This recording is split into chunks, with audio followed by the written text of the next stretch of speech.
പല ജനങ്ങളും ഒരു ആവേശത്താൽ വിഷ്ണുമായ ഉപാസന എടുക്കുകയും അത് കുറച്ചു കാലം മുന്നോട്ട് പോയിട്ട് അതിനൊരു ഫലം കാണുന്നില്ല എന്നുള്ള രീതിയിൽ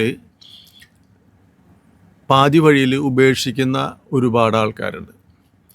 അവരോട് എനിക്ക് പറയാനുള്ളത്, സ്വാമിയുടെ കൃത്യമായിട്ടുള്ള പരിപാലനവും അനുഷ്ഠാനവും ചെയ്തു കഴിഞ്ഞാൽ നിങ്ങൾക്ക് ഇന്ന് തുടങ്ങിക്കഴിഞ്ഞാൽ നാളേക്ക് അനുഭവം കാണണമെന്ന് പറഞ്ഞു കഴിഞ്ഞാൽ നടക്കില്ല. രണ്ട്, സമ്പാദിക്കാൻ ഒരുപാട് കോടീശ്വരനാവണം എന്നുള്ള സങ്കല്പത്താലും സ്വാമിയെ ഉപാസിച്ചാൽ നടക്കണമെന്നില്ല.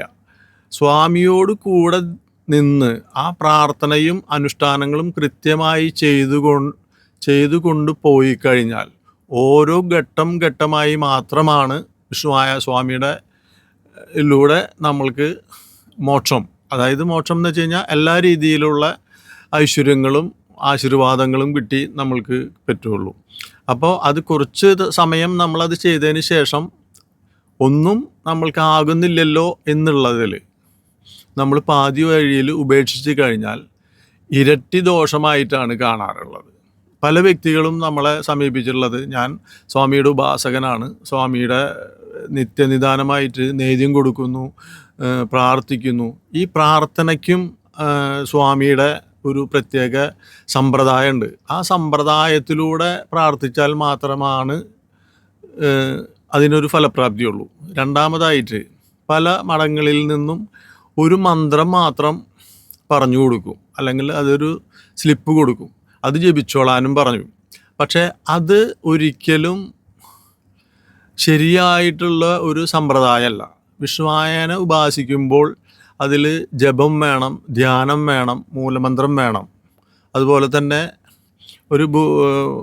ഒരു ശിവകുടുംബത്തിൻ്റേതായിട്ടുള്ള ഒരു അനുഷ്ഠാന മന്ത്രങ്ങളുണ്ട്. അതും കൂടെ ചേർത്ത് ജപിച്ചാൽ മാത്രമാണ് ഫലപ്രാപ്തി കിട്ടുകയുള്ളൂ. അപ്പം അത് ഉപാസന കൃത്യമായിട്ടുള്ള ഒരു രീതിയിൽ അതിൻ്റെ ധ്യാനം, ജപം, മൂലം ഇതെല്ലാതും ഉൾക്കൊള്ളിച്ചുകൊണ്ടുള്ള ഒരു പ്രാർത്ഥനാ രീതിയുണ്ട്. ആ രീതി കൃത്യമായിട്ട് ചെയ്താൽ കൃത്യമായിട്ടും സ്വാമിയുടെ അനുഗ്രഹവും ആശീർവാദവും ഉണ്ടാവുകയും ചെയ്യും. അതുപോലെ തന്നെ നല്ല രീതിയിലുള്ള ഉയർച്ചകളും ഉണ്ടാവും.